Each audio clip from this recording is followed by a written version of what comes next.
भारतबाट आएका 4 जनामा कोरोना पुष्टि भएको छ। भारतको गढवाल, चेन्नई, लखनऊ र हिमाचलबाट आएका 4 जनालाई कोरोना पुष्टि भएको हो।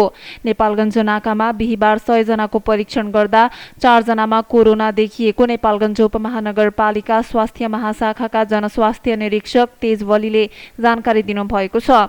भारतबाट आउने नेपालीको नेपालगञ्ज नाकामा कोरोना जाँच गर्ने गरिन्छ। पछिल्ला दिनमा भारतबाट आउने व्यक्तिमा कोरोना देखा परिरहेको छ।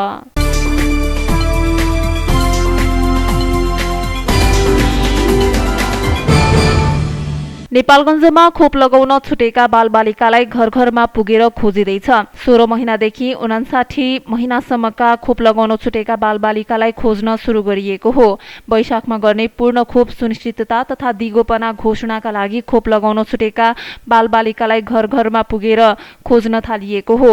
नेपालगञ्ज उपमहानगरपालिकाका 23 वटै वडामा स्वास्थ्यकर्मी र महिला स्वास्थ्य स्वयंसेविका परिचालन गरेर खोज र खोप अभियान सञ्चालन गरिएको स्वास्थ्य महाशाखाका जनस्वास्थ्य निरीक्षक जागेश्वर बस्नेतले बताउनु भएको छ। युनिसेफको सहयोगमा घरधुरी सर्वेक्षण भइरहेको छ। घरधुरी सर्वेक्षणको प्रगति र प्रभावकारिता बारे अनुगमन पनि गरिरहेको बस्नेतले बताउनुभयो।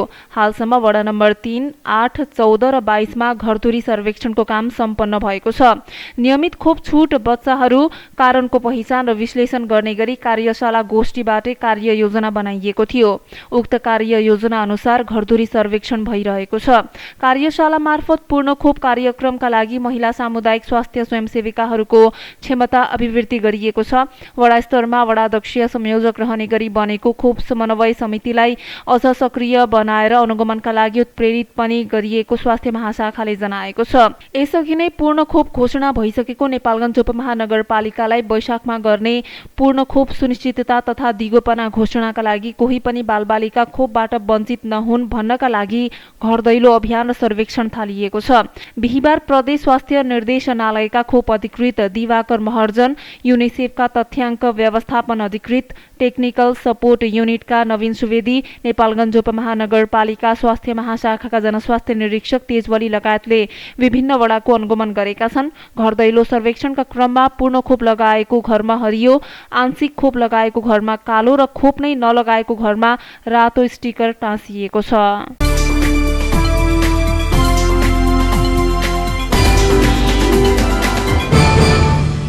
दाङमा चालु आर्थिक वर्ष 2079-80 को फागुन मसान्तसम्ममा 273 उद्योग तथा फार्म बन्द भएका छन्। घरेलु तथा साना उद्योग कार्यालयमा दर्ता भएका उद्योग तथा वाणिज्यतर्फ उद्योग तथा फार्म बन्द भएका हुन्। कार्यालय प्रमुख लालबहादुर गुरुङका अनुसार बन्द भएका फार्म 130 उद्योगतर्फ र 143 वाणिज्यतर्फका रहेका छन्। अधिकांशले व्यापारमा घाटा लागेको, परिवारका सदस्य विदेश गएकाले चलाउन नसक्ने, विदेश जाने तयारीमा रहेका लगायत कारण उल्लेख गरेको गुरुङले बताएका छन्।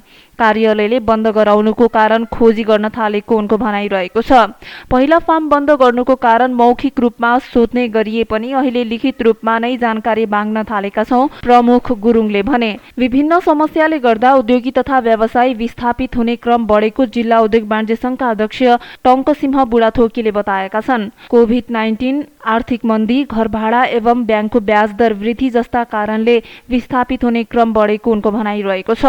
सरकारले समयमै समस्याको समाधान नगरे अझ धेरै उद्योगी तथा व्यवसायी विस्थापित हुने अध्यक्ष बुढाथोकीले बताएका छन्। व्यापार व्यवसाय दैनिक घट्दै गएको छ, ब्याङ्कको ब्याज दर बढेको छ, यसले धेरै समस्या निम्ताएको छ उनले भने। घोराहीमा मात्र करिब 200 भन्दा बढी सटर खाली भइसकेका छन्। यो क्रम निरन्तर बढिरहेको छ। तुलसीपुर क्षेत्रमा पनि उद्योगी तथा व्यवसायी विस्थापित हुने क्रम बढेको तुलसीपुर उद्योग वाणिज्य संघका महासचिव विनिल केसीले जानकारी दिएका छन्। तुलसीपुरमा 100 भन्दा बढी उद्योगी तथा व्यवसायी विस्थापित भएका छन्। देउखुरी क्षेत्रमा पनि उद्योगी तथा व्यवसायी विस्थापित हुने क्रम जारी रहेको देउखुरी उद्योग वाणिज्य संघका अध्यक्ष खगेश्वर खनालले जानकारी दिएका छन्। भाडामा लगाइएका सटर खाली हुँदै गएका छन्, नयाँ सटर भाडामा जान सकेका छैनन् उनले भने।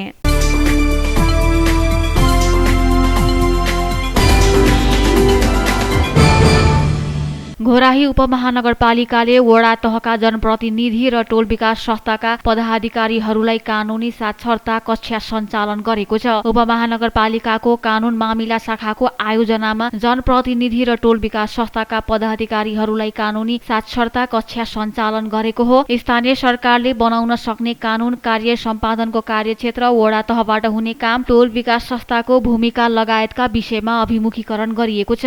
नगर उपप्रमुख एवं न्यायिक समितिका संयोजक हुमा कुमारी डीसीको अध्यक्षतामा एवं नगर प्रमुख नरुलाल चौधरी, प्रमुख प्रशासकीय अधिकृत भोजराज घिमिरे, कानूनी सल्लाहकार भूप बहादुर केसी, सञ्चार संयोजक निमु सङ्गम घरती, कानूनी मामिला शाखा प्रमुख प्रतला कुमारी देवकोटाको उपस्थितिमा वडा नम्बर 3 को झिङनीमा कानूनी साक्षरता कक्षा उद्घाटन गरिएको छ। वडाको भूगोल र टोल विकास संस्थाहरू धेरै भएका वडामा 2 वटा कक्षा सञ्चालन गरिएको छ। पहिलो चरणमा 6 वटा वडामा 8 वटा कक्षा सञ्चालन गर्ने कार्यक्रम रहेको छ।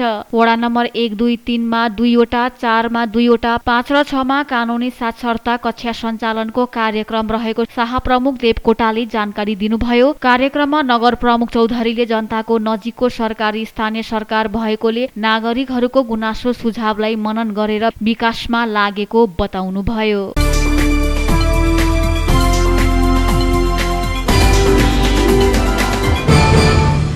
रुकुममा शिशु ट्रिप गएका दिदी बहिनी मृत फेला परेका छन्। रुकुम पूर्वको पुत उत्तर गंगा गाउँपालिका 3 रन्मामा दिदी बहिनी मृत फेला परेका हुन्। बिहिबार बिहान पुत उत्तर गंगा गाउँपालिका 3 रन्माका तारामान बुढाका 2 छोरी 11 वर्षीय रिना बुढा मगर र 9 वर्षीय कलिमाया बुढा मगर मृत फेला परेका गाउँपालिकाका अध्यक्ष पुनिराज घरती मगरले जानकारी दिनुभयो। उनीहरू बुधबार साँझ शिशु ट्रिप भनी घरबाट निस्किएका थिए। 2 बालिकाको स्थानीयले खोजी कार्य गर्दा बिहिबार बिहान रनमा गाउँकै भिरमा मृत फेला परेपछि प्रहरीलाई खबर आएको जिल्ला प्रहरी कार्यालयका प्रहरी प्रमुख नायब उपरीक्षक डीएसपी अन्जान श्रेष्ठले जानकारी दिनुभयो। घटनाको थप अनुसन्धानका लागि हाल प्रहरी घटनास्थलतर्फ जाँदै गरेको प्रहरी नायब उपरीक्षक श्रेष्ठले बताउनुभयो। प्रारम्भिक खबर अनुसार 2 बालिकाको गरगहना लुटपाट गरी लुटेर हत्या गरेको हुन सक्ने प्रहरीको आशंका छ।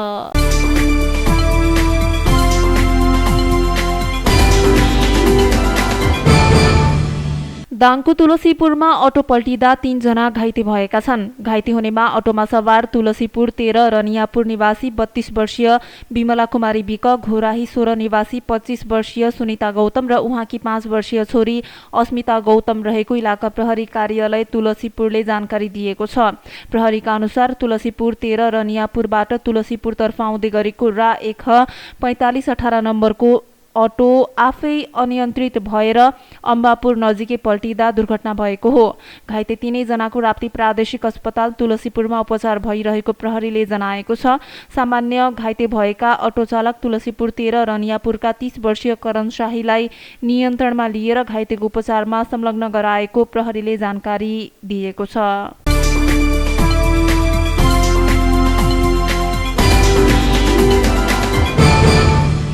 बङ्गलाचोली गाउँपालिकाबाट सिमेन्ट उद्योगका चुनढुङ्गा ढुवानी गर्ने टिप्परहरूले समयको पालना नगरी जथाभावी गुड्ने गरेका छन्।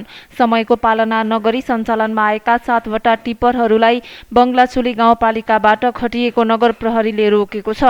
गाउँपालिकाको सर्वदलीय बैठकमा सिमेन्ट उद्योगको चुनढुङ्गा बोक्ने टिप्परहरू बिहान 8 बजेदेखि 11 बजेसम्म र दिउँसो 3 बजेदेखि बेलुकी 5 बजेसम्मको समयमा जहाँको त्यही रोक्ने सहमति भएको थियो। बिहान र दिउँसोको समयमा स्कुले विद्यार्थी, कार्यालयका सवारी साधन, नागरिकहरू ओहोर दोहोर गर्ने समय भएको भन्दै सो समयमा टिप्परहरू नचलाउने सहमति भएको थियो। तर सहमतिलाई अटेरी गर्दै टिप्पर चालकले जुनसुकै समयमा पनि टिप्परहरू सञ्चालन गरेका हुन्, जसले गर्दा नागरिकहरूलाई सडकमा यात्रा गर्न निकै शास्ति हुने गरेको छ।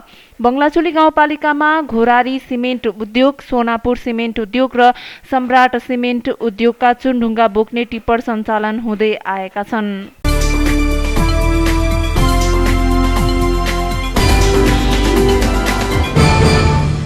लुम्बिनी प्रदेशमा सरकारमा बस्ने अनि नयाँ सरकार बनाउने विषयमा विवाद छ।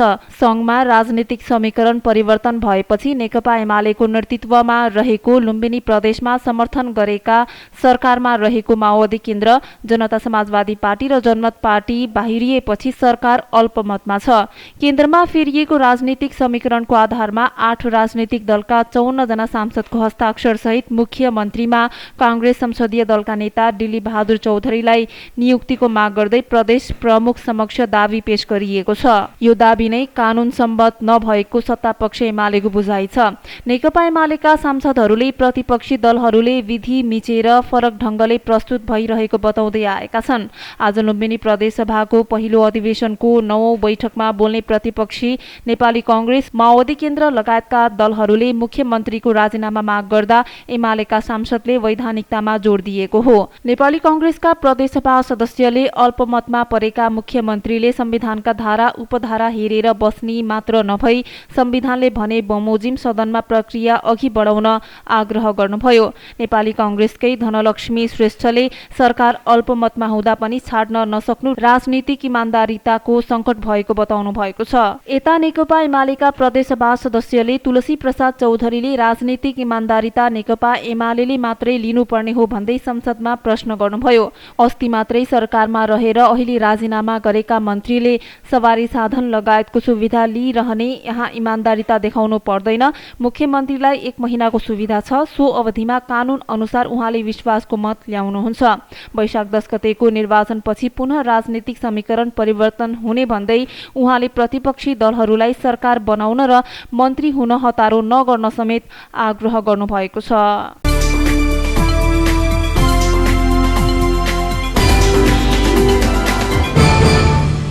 एकल महिलाबाट जन्मेका बच्चाको जन्म दर्ता मावलीकै थरबाट हुने भएको छ। गृह मन्त्रालयको राष्ट्रिय परिचय पत्र तथा पञ्जीकरण विभागले 753 पालिकाका 6743 वटै वडाका पञ्जीका अधिकारीलाई बुधबार परिपत्र गरेर एकल महिलाबाट जन्मेका बच्चाको जन्म दर्ता मावलीकै थरबाट गर्न निर्देशन दिएको हो। एकल महिलाबाट जन्मेका र पितृत्वको ठेगान नभएको बच्चाको जन्म दर्ता गर्ने विषयमा विभागले थप प्रश्न पार्दै मावलीकै थरबाट जन्म दर्ता गर्न वडालाई पत्रचार गरेको हो।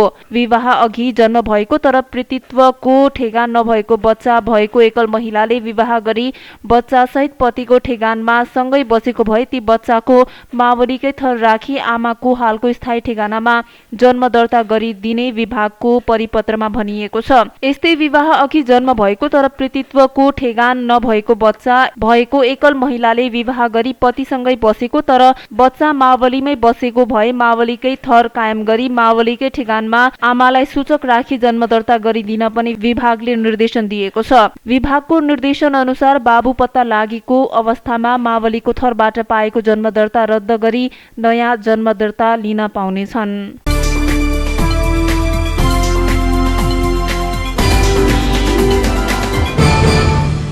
4 विद्यार्थी संगठन बीच त्रिभुवन विश्वविद्यालय त्रिवीका बाँकी रहेका क्याम्पसमा स्वतन्त्र विद्यार्थी युनियन स्ववियु चुनाव यही चैत्र 30 गते गर्ने सहमति भएको छ। उनीहरूले चुनाव बिथोल्ने कुनै पनि गतिविधि नगर्ने प्रतिबद्धता जनाएका छन्। नेपाल विद्यार्थी संघका अध्यक्ष दुजाङ शेर्पा, अनेरास व्यूका अध्यक्ष समिक बडाल, अनेरास व्यू क्रान्तिकारीका अध्यक्ष पञ्चा र अनेरास व्यूका अध्यक्ष सुदेश पराजुलीले आज संयुक्त रूपमा विज्ञप्ति जारी गर्दै यही चैत्र 5 गते स्ववियु चुनाव हुन नसकेका त्रिवीका आंगिक र सम्बन्धन प्राप्त क्याम्पसमा चैत्र 30 गते चुनाव गराउन सहमति गरेका छन्। देशभरि चुनाव हुन बाँकी रहेका आंगिक र सम्बन्धन प्राप्त क्याम्पसमा चुनाव गर्ने, चुनाव बिथोलिने खालका गतिविधि नगर्ने र कुनै पक्षबाट तालाबन्दी गरियो भने प्रशासनको सहयोगमा ताला तोडी चुनावी प्रक्रिया अगाडि बढाउन प्रतिबद्ध छौं, संयुक्त रूपमा जारी गरिएको विज्ञप्तिमा उल्लेख छ। भर्ना विवादका कारण स्ववियु चुनाव रोकिएका क्याम्पसमा विवादित विषयमाथि सत्य तथ्य छानबिनका लागि अध्ययन र अनुगमन गर्न विश्वविद्यालयको केन्द्रीय अनुगमन समितिलाई अनुरोध गरी चुनावी प्रक्रिया अगाडि बढाउन समेत उनीहरूले माग गरेका छन्। उपत्यकाका अमृत साइन्स, त्रिचन्द्र, पाटन संयुक्त क्याम्पस, विश्व भाषा, रत्न राज्य र नेपाल कमर्स क्याम्पसमा चुनावी प्रक्रिया रोकिएको छ।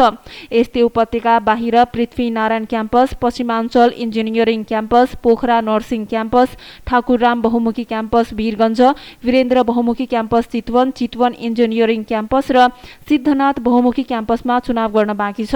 यही चैत्र 5 गते 14 वर्षपछि त्रिवीका अधिकांश क्याम्पसमा स्ववियोज चुनाव सम्पन्न भएको थियो। केही क्याम्पसमा भर्ना र विद्यार्थी संगठन बीच विवादका कारण चुनाव हुन सकेको थिएन।